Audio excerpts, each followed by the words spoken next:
અધ્યાય 6 મહત્ત્વના શ્લોક નંબરનું હાર્દ લખો. એમાં પહેલાં બધા જ શ્લોકનું વિષય વસ્તુ લખી લો. શ્લોક નંબર 1 થી 4. શ્લોક નંબર 1 થી 4. કર્મયોગનો વિષય. અધ્યાય 6 નું નામ શું મને કહો. મેં લખાવી દીધું. અધ્યાય 6 નું નામ શું? આત્મસંયમ યોગ. બીજું 2-3 નામ છે. ધ્યાન યોગ. બરાબર. હવે લખો એમાં શ્લોક નંબર 1 થી 4.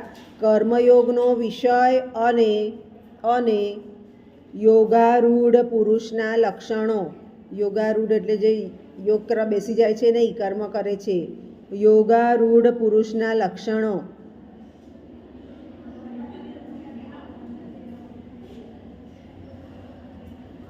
શ્લોક નંબર 5 થી 10. આત્મ ઉદ્ધાર માટે પ્રેરણા અને ભગવત પ્રાપ્ત પુરુષના લક્ષણ. શ્લોક નંબર 11 થી 32. વિસ્તારપૂર્વક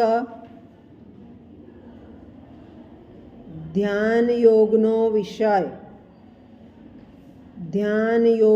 વિષય. શ્લોક નંબર 33 થી 36. મનના નિગ્રહનો હું સમજાવીશ, શબ્દ આવશે ને એટલે.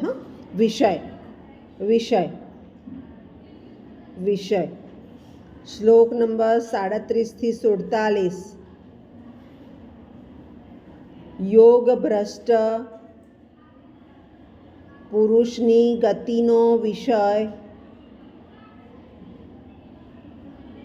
તથા ધ્યાન યોગીનો મહિમા.